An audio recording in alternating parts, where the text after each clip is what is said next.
flujo de sangre desde hace 12 años y he gastado y he buscado por todos lados y no he podido ser sana. Por eso, hermano, usted mira la gente a veces en el mundo enferma, pasando por enfermedades, hermano, y usted le dice: busque al Señor, vaya a la iglesia, congréguese, el Señor puede sanarlo. Y la gente, hermano, dice: bueno, si el Señor me va a sanar, yo voy. Y si el Señor, hermano, el problema es, hermano, que el mundo a veces quiere buscar al Señor solamente para ser sano. No quieren rendirse al Señor, no quieren servirle, no quieren cambiar su vida, pero sí quieren ser sanos. Y el Señor, hermano, nos enseña que muchas veces, incluyendo la vida de esta mujer, no le dice: tu fe te ha sanado, dice: tu fe te ha salvado. Iba buscando, hermano, la sanación de su cuerpo y encontró la salvación y la sanación de su cuerpo al mismo tiempo. Lo que me sorprende, hermano, que Jairo está hablando. Y cuando Jairo le dice la situación, acontece esto. Y se pone en espera la situación de Jairo. Jairo se queda ahí viendo cómo acontece todo lo que está aconteciendo con esta mujer. Y cuando Jairo, hermano, cuando Jairo está escuchando lo que esta mujer está testificando, viene alguien de su casa y le dice: mira, ya no molestes más al maestro, ya tu hija ha muerto. Porque, hermano, cuando no hay fe, cuando no hemos creído en el Señor, hermano, hablamos de esa manera. Ya no hay esperanza, está muerta, ya no moleste más al maestro, ya no ponga tu petición más. Porque, hermano, a veces llevamos orando por nuestras hijas, por nuestros hijos, ya 5, 10 años, 15, 20 años por nuestros padres, y nada acontece y nada se mueve. Y es fácil, hermano, que la gente diga: ya deje de clamar por eso, ya Dios no va a contestar eso. No, es que cuando hemos creído algo, hermano, aún en nuestro último momento de nuestra vida decimos: Señor, acuérdate de la petición que tengo delante de ti, que aunque yo no lo vea, pero lo vean mis hijos, lo vean mi casa, y se ha glorificado tu nombre porque tú cumples. Entonces, hermano, le dicen a Jairo: Jairo, ya no moleste más al maestro, ya no lo moleste más, tu hija ha muerto, ya no hay nada que hacer. Porque para el mundo, hermano, o para gente dentro de la iglesia a veces ya no hay nada que hacer. Hermano, en Dios hay esperanza. Y en Dios, hermano, se puede obtener vida donde ha llegado la muerte. Y no hablamos solamente de lo que nosotros estamos hablando, hermano. Muchas veces era muerte física, pero ahora hablamos dentro de la iglesia de la muerte espiritual.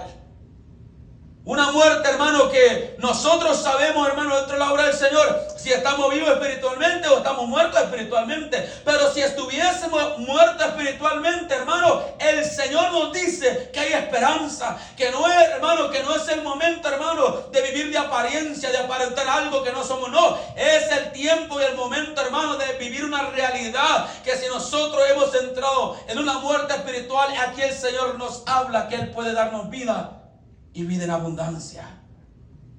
Entonces los que le avisan a Jairo, hermano, lo avisan sin esperanza. Pero estaba el maestro. Y el maestro le dice: no temas, cree solamente. No temamos, hermano, no temamos, creamos solamente que nuestro Dios puede hacerlo. Por eso, hermano, los evangelios relatan, hermano, que nada hay imposible para Dios. Porque para usted y para mí sí, si nosotros miramos, hermano, situaciones difíciles, nosotros decimos: es que no veo la manera que Dios va a obrar. Pero Dios sabe cómo obrar, porque para eso es Dios. Y no podemos entender a Dios, porque el día que usted entienda a Dios, dejará de ser Dios. No lo podemos entender, pero creemos en Él, porque sabemos que Él puede hacerlo. ¿Cómo lo hará? No lo sabemos, pero Dios sí sabe cómo hacerlo. Entonces encontramos, hermano, que le llegó un aviso de muerte. Y él dijo: no temas, cree solamente. No temamos, creamos solamente. Volvamos a Lucas capítulo 7, versículo 11, gloria al Señor. Ya leímos 7, 1 en adelante, vamos a leer 7, 11, gloria al Señor. Lucas 7, 11, gloria al Señor. Dice la palabra del Señor: Aconteció después que él iba a la ciudad que se llamaba Naín, e iba con él muchos de sus discípulos y una gran multitud. Cuando llegó cerca de la puerta de la ciudad, he aquí llevaban a enterrar a un difunto, hijo único de su madre, la cual era viuda, y había con ella mucha gente de la ciudad. Y cuando el Señor la vio, se compadeció de ella y le dijo: no llores. Y acercándose tocó el féretro, y los que lo llevaban se detuvieron, y dijo: joven, a ti te digo, levántate. Entonces se incorporó el que había muerto y comenzó a hablar, y lo dio a su madre. Y todos tuvieron miedo y glorificaban a Dios, diciendo: un gran profeta se ha levantado entre nosotros, y Dios ha visitado a su pueblo. Y se extendió la fama de él por toda Judea y por toda la región de alrededor. Ahora vemos, hermanos, la situación de una mujer que era viuda y su único hijo había muerto. Hermano, usted mira, si nosotros meditamos, no, la Biblia dice que era joven, no dice exactamente qué edad, pero era un joven. Hermanos, ¿cómo había sido la vida de este joven? No lo sabemos. Quizás, hermanos, si era en el temor de Dios. Quizás la vida sí la había enseñado en el temor de Dios. Pero no era el tiempo, hermanos, para este joven. No era el tiempo, no había llegado su hora, no había llegado el tiempo hermano, de este joven, el morir. Y dice, hermano, que no dice ni la razón de la forma que él murió, sino que dice que cuando ya lo van a enterrar, hermano, ya lo habían velado, ya lo habían llorado, ya se habían lamentado por esa muerte. Y dice, hermano, que van camino a enterrarlo. Y cuando el Señor ve la situación, tiene compasión de la mujer, y dice, tocó el féretro, y aquel joven se levantó, se incorporó, habló y se lo entregó a la madre. Hermano, eso es lo que Dios puede hacer. Eso es lo que nuestro Dios puede hacer con situaciones en nuestra vida, y más allá con una muerte física, si es la voluntad de Dios. Lo que nosotros necesitamos es creer que mientras hay vida, nada se ha acabado. Que mientras estemos respirando no es, hermano, aunque el enemigo, hermano, lo pueda atacar a usted, aunque el enemigo pueda atacar a la juventud, pueda atacar los matrimonios, y no, ya no hay nada de esperanza, ya no se puede hacer nada de esta situación, ya es mejor volver al mundo, es mejor volver atrás, regresar atrás, porque ya no hay oportunidad para ti. No, hermano, en Dios hay esperanza. Aunque para todos, hermano, parezca que ya no hay nada, la multitud que seguía, hermano, iba llorando, hermano, iba lamentándose. Ya no había esperanza para este joven. Ya estaba muerto. Lázaro ya estaba muerto, hermano. Ya no había esperanza. La hija de Jairo, hermano, ya estaba muerta. Pero cuando llega el Señor, llega la vida. Cuando llega el Señor, llega la esperanza. Cuando llega el Señor, llega el gozo. Cuando llega el Señor a nuestra vida, llega la verdadera felicidad. Por eso, hermano, nosotros somos felices, tenemos gozo, sí. Tenemos problemas como el mundo, pasamos situaciones como el mundo, pero tenemos al Señor y nos gozamos. Y ya no pasamos, hermano, las mismas cosas como antes las pasábamos. Porque hoy, hermano, alabado sea el nombre del Señor, nosotros seguimos pasando situaciones porque no estamos fuera de este mundo, pero tenemos al Señor. Y nosotros nos damos cuenta, hermano, que antes pasamos las mismas cosas que hoy pasamos dentro de la iglesia. Hermano, nos entristecemos como todo el mundo se entristece, pero nuestra tristeza no produce muerte, produce vida, porque venimos al Señor y nos regocijamos en la alabanza o cantamos al Señor en la palabra, hermano, y salimos de la casa del Señor regocijados por haber venido a la casa del Señor. Entonces esa es la diferencia. Que para unos, hermanos, el enemigo comienza a decirle que no hay esperanza. En Dios hay esperanza. Por eso, hermanos, nosotros no solamente oramos desde este lugar. Nosotros, hermanos, oramos desde este lugar por gente que está en otros países, en otras naciones. Porque el poder de Dios, hermano, no lo detiene una pared, una frontera, una distancia. El poder de Dios obra donde Dios quiere sanar. Por eso, hermano, cuando nosotros oramos por alguien que está fuera, en otro país, sabemos que la sanidad llega, porque ese es el poder de Dios que obra donde esa es su voluntad. Dice, hermano, que gloria al Señor, dice la palabra, hermano, que al siervo del centurión ni tan siquiera lo tocó. No alcanzó a llegar a la casa, nomás dijo, sé sano, y sanó. Y en algunos, hermanos, El cuerpo de este joven tampoco lo tocó, solamente tocó el féretro, la caja, como usted le quiera llamar, y el joven se levantó.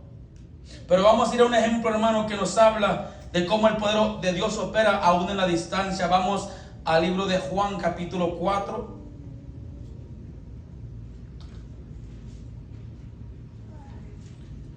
Libro de Juan, capítulo 4, gloria al Señor.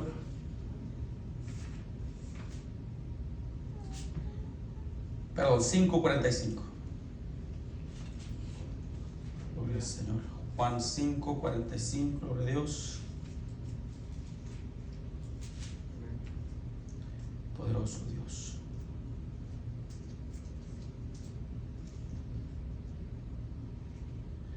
El libro de Juan 5:45. Vamos a leer esta escritura también, gloria al Señor. Poderoso Dios.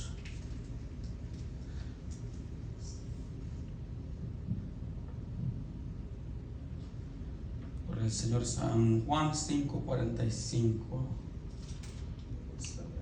Dios. Perdón, sí es el 4, no el 5, perdón. Juan 4:43. Dice la palabra del Señor. 2 días después salió de ahí y fue a Galilea, porque Jesús mismo dio testimonio de que el profeta no tiene honra en su propia tierra.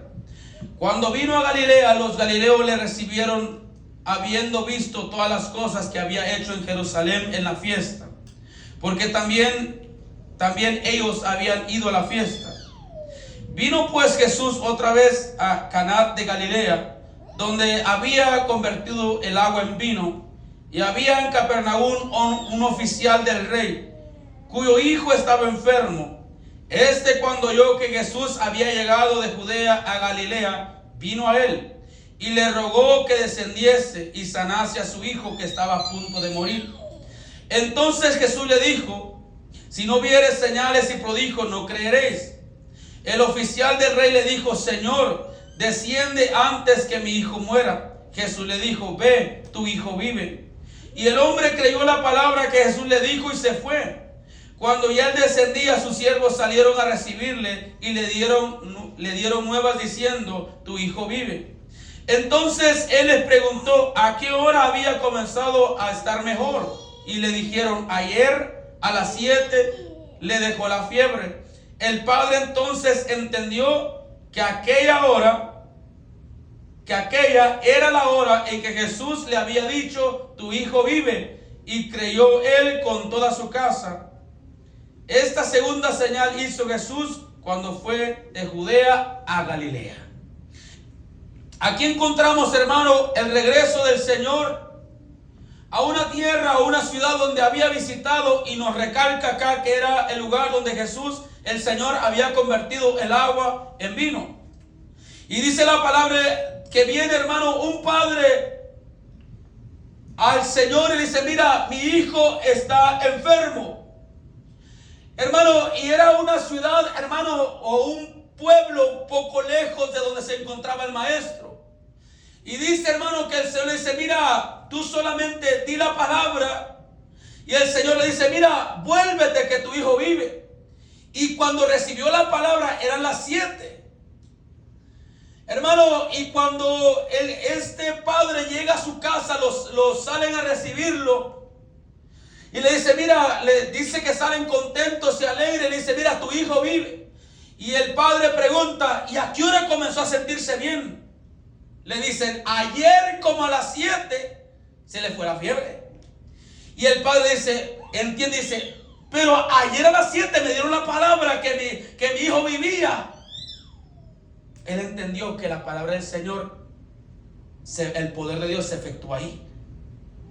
Por eso, hermano, nosotros no solamente, hermanos, como dentro de la iglesia, sino aún, hermano, ¿verdad? Aún hablamos a la gente, hermano, que pueda escuchar, hermano, nuestras grabaciones, nuestros videos, gloria al Señor. A enviarnos, hermano, a enviar una petición a la obra del Señor, para nosotros poner la petición delante del Señor.